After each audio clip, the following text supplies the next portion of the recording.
Suzuki జిమ్‌ని ఎవరు కొనాలి? ఎవరు కొనొచ్చు? అంటే ఫస్ట్ థింగు మన ఇప్పుడు రోడ్లు బాలేదు. నేనున్న చోట రోడ్లు బాలేదు.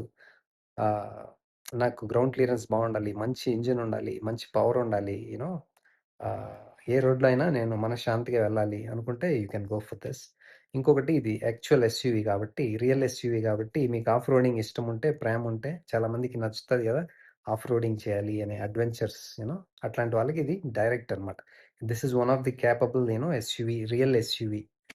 Okay. Capable I am saying practical SUV అనమాట ఇది. సో, అలాంటి వాళ్ళు ఎనీవేస్ దీనికెళ్ళొచ్చనమాట. ఈ మధ్యన చాలామంది ఎస్యూవీ కావాలని ఇష్టపడుతున్నారు గదా! This is real SUV. Okay. అదొకటి. ఇంకొకటి చాలామందికి మన దేశంలో మల్టిపుల్ కార్స్ పెట్టుకునే యూ నో ఈ ఇంట్రెస్ట్ ఉండదు. పెట్టుకోలేరు కూడా. అలాంటప్పుడు ఏం చేయాలా? ఒకే కారు కొనే అవకాశం ఉంటుంది వాళ్ళకి. ఇప్పుడు సిటీలో పనికి రావాలి, హైవేలో పనికి రావాలి, ఆఫ్ రోడ్‌కెళ్ళినా గాని పనికి రావాలంటే this is the car. This is the SUV. ఈ సస్పెన్షన్ కూడా బావుంది. వేరే ఎస్యూవీలతో కంపేర్ చేస్తే మీకు హైవేలో బావుంది, సిటీలో బావుంది.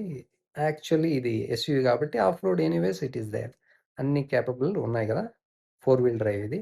సో, అది గూడా మీరు చూసుకోండి. ఒకే కార్ కావాలంటే ఇది అన్ని టెర్రైన్స్‌కి పనికొస్తుందనమాట. ఇంకొకటి నాకు రిలయబిలిటీ కావాలి. ఓకే.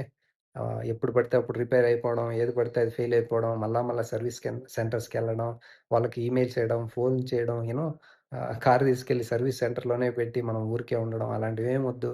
మంచిగా పనిచేయాలి కారు. ఎక్కడ నాకు హ్యాండ్ ఇవ్వకూడదు. రిలయబుల్‌గా ఉండాలంటే దిస్ ఈస్ ద కార్. అది. ఇన్ని ఉన్నాయి ప్లస్ పాయింట్స్ చూడండి. ఇంజిన్ బావుంది. షేప్ బావుంది. గ్రౌండ్ క్లియరెన్స్ బావుంది. రిలయబిలిటీ ఉంది. సర్వీస్ సెంటర్స్ ఉన్నాయి. మైలేజ్ గూడా బావుంది. సర్వీస్ గూడా రీజనబుల్‌గానే చార్జ్ చేస్తారు. So many plus points.